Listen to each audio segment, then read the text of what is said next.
ہم کریں گے ہر مظلوم کی حمایت۔ بسم اللہ الرحمن الرحیم۔ السلام علیکم، میں ہوں حرین فاطمہ اور آپ دیکھ رہے ہیں حمایتی نیوز HD چینل۔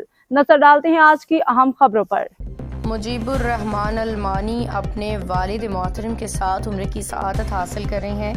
اللہ تبارک و تعالی ہر اولاد کو اپنے والدین کے ساتھ عمرہ و حج کی سعادت حاصل کرنے کی توفیق دے۔ مجیب الرحمان المانی۔ روزنامہ حمایتی نیوز، احمد دین حمایتی کی رپورٹ۔ مجیب الرحمان المانی اس وقت اپنے والد محترم محمد اقبال المانی کے ہمراہ سرزمین مقدسہ میں موجود ہیں، جہاں وہ عمرے کی سعادت حاصل کر رہی ہیں۔ انہوں نے کہا کہ اللہ تبارک و تعالیٰ نے انہیں یہ عظیم نعمت عطا فرمائی کہ وہ اپنے والد محترم کے ساتھ بیت اللہ شریف اور روضہ رسول کی حاضری دے رہی ہیں، جو ان کی زندگی کے سب سے بابرکت لمحات ہیں۔ انہوں نے کہا کہ اللہ کے گھر میں عبادت اور نبی کریم کے روضے پہ جو سکون اور قلبی اطمینان حاصل ہوتا ہے وہ دنیا کے کسی کونے میں نہیں مل سکتا۔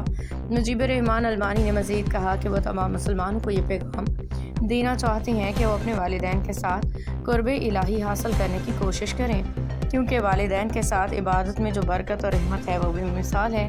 حدیث شریف رسول اکرم صلی اللہ علیہ وسلم نے فرمایا، جس نے اپنے والدین میں سے کسی ایک یا دونوں کو بڑھاپے میں پایا پھر بھی جنت میں داخل نہ ہو سکا تو وہ محروم ہے۔ صحیح مسلم۔ آخر میں مجیب الرحمان المانی نے دعا کی کہ اللہ تبارک و تعالیٰ تمام مسلمانوں کو اپنے والدین کے ساتھ حرمین شریفین کی زیارت کی سعادت نصیب فرمائے، آمین۔ اب تک کے لیے اتنا ہی۔ مزید خبروں اور اپڈیٹ سے باخبر رہنے کے لیے دیکھتے رہیں حمایتی نیوز HD چینل۔